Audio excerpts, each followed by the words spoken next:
Hello everyone, welcome to my YouTube channel. आज के इस वीडियो में हम जानेंगे कि फ़ाइबर रिच फूड कौन कौन से होते हैं और फ़ाइबर का हमारी डाइट से क्या रिलेशन होता है, हमें फ़ाइबर्स क्यों लेना चाहिए और इनसे हमें कौन कौन सी बीमारियों में फ़ायदा होता है।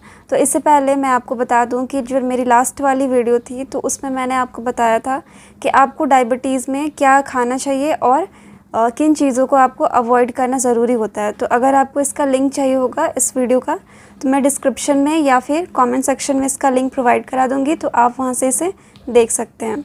सो फाइबर रिच फूड क्या क्या होते हैं और किन किन बीमारियों में फ़ाइबर्स लेना हमारे लिए फ़ायदेमंद होता है। तो हम देखते हैं कि हमारे जो डाइजेस्टिव सिस्टम होता है इसके लिए फ़ाइबर्स काफ़ी अच्छा माना जाता है।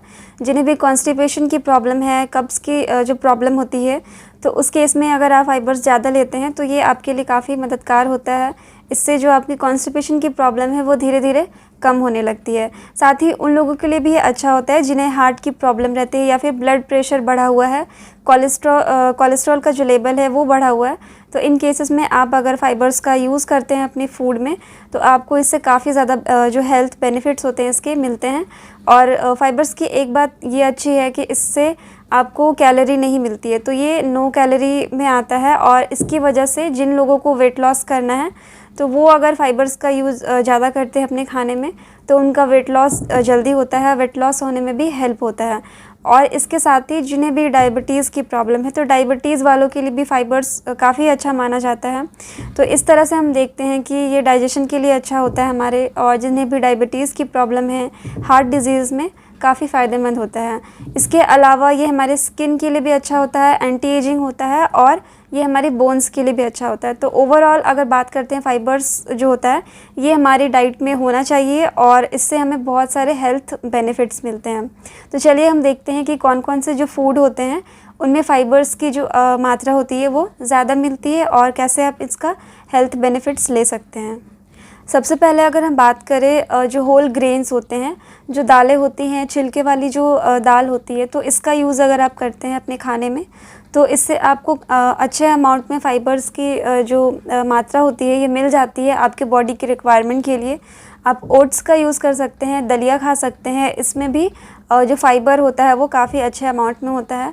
जितनी भी वेजिटेबल्स हो गई या फिर जो फ्रूट्स हो गए तो आप छिलके के साथ अगर खाते हैं तो आपको जो फ़ाइबर होता है वो भरपूर मात्रा में मिलती है। तो आप फ्रूट्स और वेजिटेबल खाते हैं जब भी तो आप छिलके के साथ खाएं। मीन्स कहने का मतलब ये है कि जो चीज़ें हैं जैसे कि एप्पल है तो आप इसके छिलका को ना हटाएं, या फिर जो अंगूर होता है, बहुत लोग क्या करते हैं कि जो छिलका होता है उसे हटा के खाते हैं। तो ऐसे जो फ्रूट्स होते हैं जिनका जो छिलका होता है वो हम खा सकते हैं, तो उसका छिलका आप ना हटाएं, उसके साथ अगर आप खाते हैं तो आपके लिए काफ़ी फ़ायदेमंद होता है। तो जूस के बदले आप फ्रूट ज़्यादा लें, डायरेक्ट फ्रूट लें तो ये आपके लिए अच्छा काम करता है। तो ओट्स हो गया, होल ग्रेन्स जितने भी मोटे अनाज होते हैं, जो छिलके वाली दालें होती है, वेजिटेबल्स हो गए, उसमें भी बात करें अगर ब्रोकली की, और जो भी बीन्स आते हैं या फिर जो मटर होते हैं, चने होते हैं, इनमें बहुत ही अच्छे अमाउंट में फ़ाइबर्स मिलता है। तो आप ये नॉर्मली आपके घर पे अवेलेबल होती है तो आप इन चीज़ों का आप यूज़ कर सकते हैं। फ़ाइबर का अमाउंट अपनी डाइट में अगर आपको बढ़ाना है तो आप इस तरह के खाने का यूज़ कर सकते हैं। सैलड ज़्यादा खाते हैं तो आपको फ़ाइबर्स मिलता है। और इसके अलावा जो मेथी के दाने होते हैं या फिर चिया सीड, आजकल काफ़ी ज़्यादा लोग यूज़ कर रहे हैं चिया सीड को, तो इसमें भी फ़ाइबर का कंटेंट काफ़ी ज़्यादा होता है। तो इसके बदले आप मेथी के दाने भी खा सकते हैं।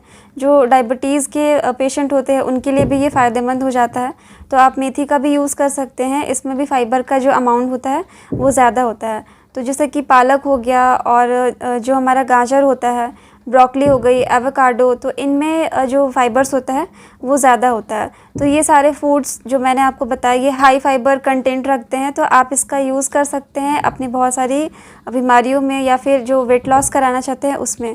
सो आई होप कि ये वीडियो आपके लिए हेल्पफुल रहा हो। Thank you so much for watching. Thank you.